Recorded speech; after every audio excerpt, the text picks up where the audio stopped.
Yeah, feminine boobs right here. Okay. No, I went to a Kentucky Derby party today because I'm a Mystic Dam won, you guys. If that means anything to anyone here. So, happy Star Wars Day to those who celebrate. May the 4th be with you. All right, quick poll. Who wanted to respond and also with you? Yeah? All right, now we know who was raised Catholic and Protestant, because it is an auto response. Yeah, at Mass when I was a kid, I used to like to slip in there, may the force be with you, during the sign of peace. Dad was upset. But Mom was like, you know what, just be happy she's participating. I finally feel like a real LA actor now. Yeah. I saw Angeline driving her pink Corvette into Hollywood. She's still alive, you guys. And from the rearview mirror, she looked very well preserved. And I have also worked as a tour guide. Yeah, I gave tours for the 50th anniversary of Little House on the Prairie.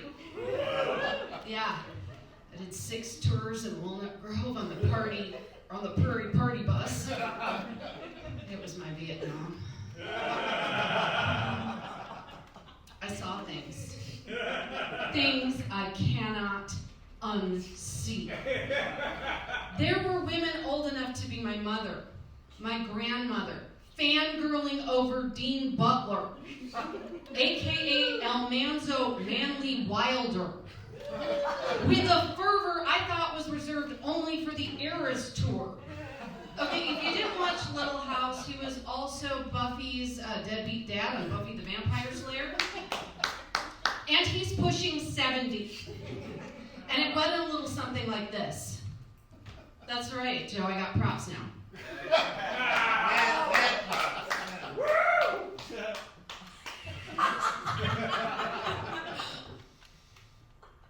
It's him. It's really him. It's the little hottie on the prairie. He can plow my prairie any day. What? Me? Oh my gosh, did you hear what he just said? He said, nice bonnet. I can tell you're happy now. You cannot unsee that. I also found out there's a clothing line called Modern Prairie. I call this look postmodern prairie. I have deconstructed it for you. And that's for everyone who went to a liberal arts college. Never let anyone tell you it was a waste of money because you just understood this bit.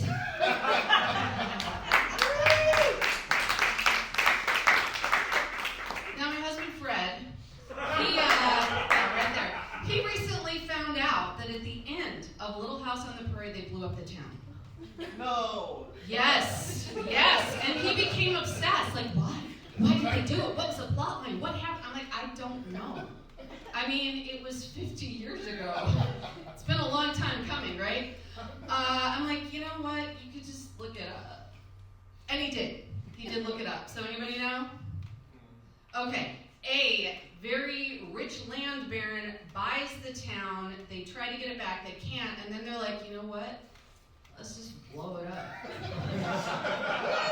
Which realistically is the most Minnesotan thing they could possibly do. We are a very vindictive people. The bitter cold makes us that way. You know, we're in Chicago, yeah. Yeah, any Swifties?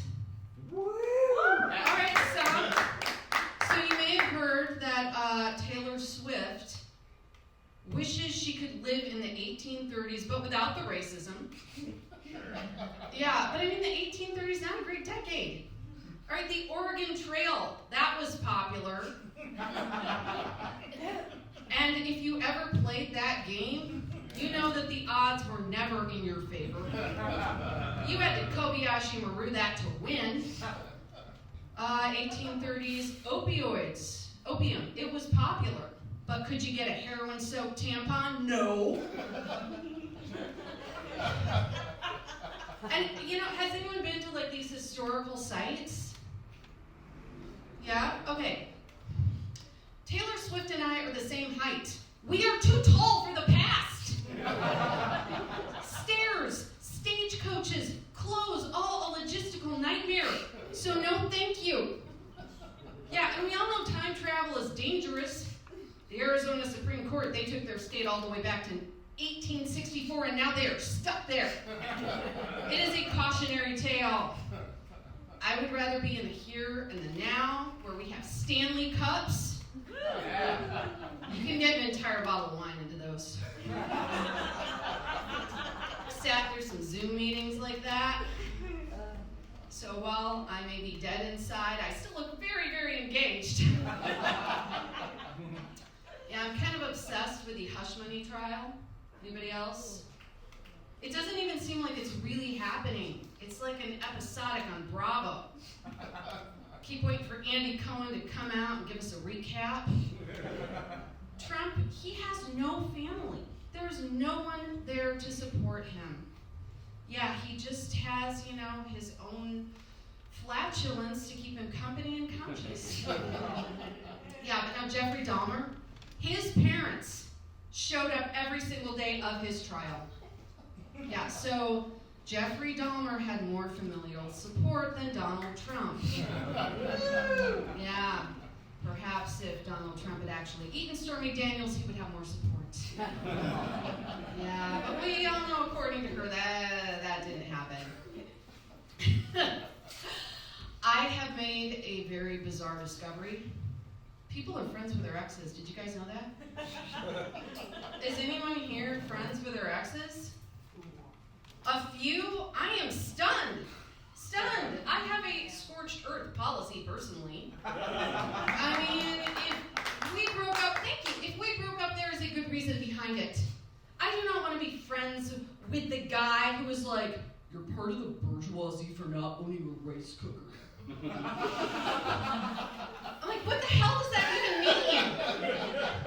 I pressed because the logic, it was so bizarre. Okay, the logic behind it was, well, you're not poor because you don't eat rice a lot. I don't understand. Well, if you ate rice a lot, you would have a rice cooker.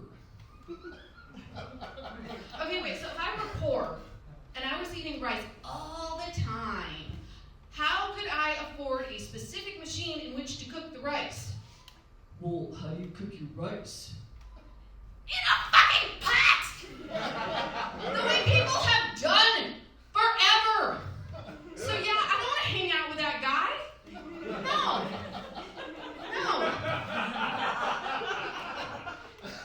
Now, my husband Fred, who did not care that I didn't own a rice cooker, and we have continued our journey into the Star Trek universe. Where are my Trekkies? Live long and prosper. Yeah, we have been through Next Generation. Yeah, Deep Space Nine, Voyager, Enterprise, Picard, Lower Decks, Discovery, Strange New Worlds, and we are back where it all started, the original series. Because that is how you keep a marriage fresh. It may be more, for our poodle, because she's never seen it. And we got to the Space Seed episode. I'm taking only a few of you familiar. Okay, so the Enterprise encounters a starship adrift from the 1990s. Yeah, those writers had a lot of hope for a future. And Kirk is like, let's check it out. So he brings a historian along for good measure, and they find this whole group of people, in suspended animation, and they're like, hey, let's wake up their leader. They don't know who these people are. I mean, they could be from the eugenics war of the 1990s. Yeah, again, envisioned a much different future. Yeah, so they wake this guy up, and he says his name is Khan. Just Khan. And Kirk proceeds to give him all the schematics to the Enterprise just because he asked. Okay, but this is no ordinary con. No. This is not Jimmy Con going to give you a good deal on a Subaru. No, this is the type of con that comes back with some wrath. Yeah, he is Khan Noonien Singh, 1990s warlord. And then everybody is surprised when Khan takes over the Enterprise. No props to the historian for being bad at her job. But do you know who would not give away the farm like that? Anyone? No, he would definitely do that. Yeah. No. Janeway, 7 of 9. Burnham. Why? Because women know stranger danger. We have trained for it almost from birth, almost our entire lives. 7 of 9 would have assimilated enough women to know that. And that is why women make the best Starfleet captains. Thank you. Woo! I'm Nicole Blessing. You've all been fun. Maybe now